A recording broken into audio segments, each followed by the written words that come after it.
यह कहानी है एक गरीब पिता और उसकी बेटी की। एक बार वह गरीब व्यक्ति अपनी बेटी को उसके स्कूल से लेकर शहर के एक महंगे होटल में पहुंचा। उस व्यक्ति ने फटे पुराने कपड़े पहने हुए थे और उसकी बेटी स्कूल की ड्रेस पहनी हुई थी। जब दोनों होटल के अंदर पहुंचे तो वेटर पूछा, सर आप क्या खाना पसंद करेंगे, आप अपना ऑर्डर बता दीजिए।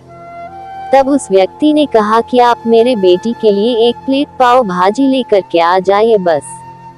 वेटर ने कहा, सर आप कुछ नहीं लेंगे, आपके लिए भी कुछ लेकर आऊं? तो गरीब व्यक्ति ने कहा, मेरे लिए कुछ नहीं, आज मेरी बेटी के लिए पार्टी है। मैंने इससे वादा किया था कि अगर तुम इस जिले में 10th क्लास में टॉप करोगी तो तुम्हें मैं सबसे महंगे होटल में पार्टी दूंगा, तो आप सिर्फ बच्चे के लिए पाव भाजी ले आइए। वेटर ये बात सुनते ही दौड़कर अपने मालिक के पास गया और बोला कि सर आपसे एक छोटी सी रिक्वेस्ट है कि आप मेरी सैलरी से पैसा काट लेना, लेकिन आज मैं चाहता हूँ कि उस बच्ची के साथ उसके पिता को भी एक प्लेट पाव भाजी खिलाया जाए, क्योंकि उस बच्ची ने पूरे जिले में 10th क्लास में टॉप किया है। वह गरीब पिता है, ज्यादा पैसे नहीं होंगे, इसलिए कह रहा है सिर्फ बच्ची के लिए ले आओ। होटल के मालिक ने जब ये बात सुनी तो मुस्कुराते हुए बोला, तुम उसके पिता के लिए भी पाव भाजी लेकर जाओ, उसके लिए भी लेकर जाओ, पैसे मत लेना, 4-5 पाव भाजी पैक करवा कर ले जाओ और 2-3 किलो मिठाई भी लेकर जाओ और उनसे कहना ये पार्टी होटल की तरफ से है, आप ये मिठाई ले जाइए और जश्न मनाइए। जब वेटर ने 2 प्लेट पाव भाजी लेकर गया तो वह व्यक्ति चौंक गया और बोला, मैंने तो एक ही मंगाई थी, मेरे पास पैसे नहीं है। वेटर बोला, अरे सर शर्मिंदा मत कीजिए, ये पार्टी होटल की तरफ से है, आपकी बेटी, हमारी बेटी ने टॉप किया है, ये मिठाइयाँ लेकर जाइए और जश्न मनाइए।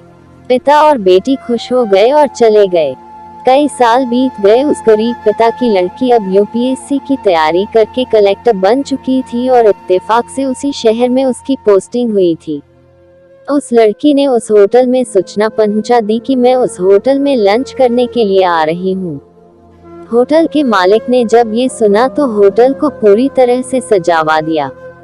गांव में ये बात पूरी तरह से फैल गई और कस्बे के सभी लोग उन्हें देखने के लिए आने लगे। कलेक्टर अपने पिता के साथ उस होटल में पहुंची।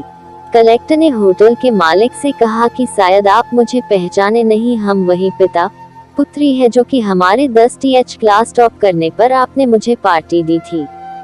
हम वही पिता पुत्री हैं, आज फिर से आए हैं और आज पार्टी हम देंगे आपको, आपके पूरे स्टाफ को और पूरे गांव को, क्योंकि आपने गरीबी का सम्मान किया है। आपने उस दिन जो पार्टी दी थी, मुझे बताया कि मुझे कितनी और ऊंचाई तक पहुंचना है, कितनी और बड़ी मंजिल को छूना है। आपने एक नई प्रेरणा दी थी और आज मैं उसी प्रेरणा का एहसान चुकाने के लिए आई हूँ। वो मैडम ये सब कहते जा रही थी और आंखों से आंसू बहती जा रही थी। यह कहानी हमें सिखाती है कि कभी भी किसी गरीब का मजाक मत उड़ाना। हो सके तो उसकी मदद करना और अगर मदद ना कर सको तो उसका मजाक मत उड़ाना, क्योंकि वो सब देख रहा है। बनना है तो उसकी नजर में अच्छा बनिए। जहाँ भी रहिए कर दिखाइए कुछ ऐसा कि दुनिया करनी चाहे आपके जैसा।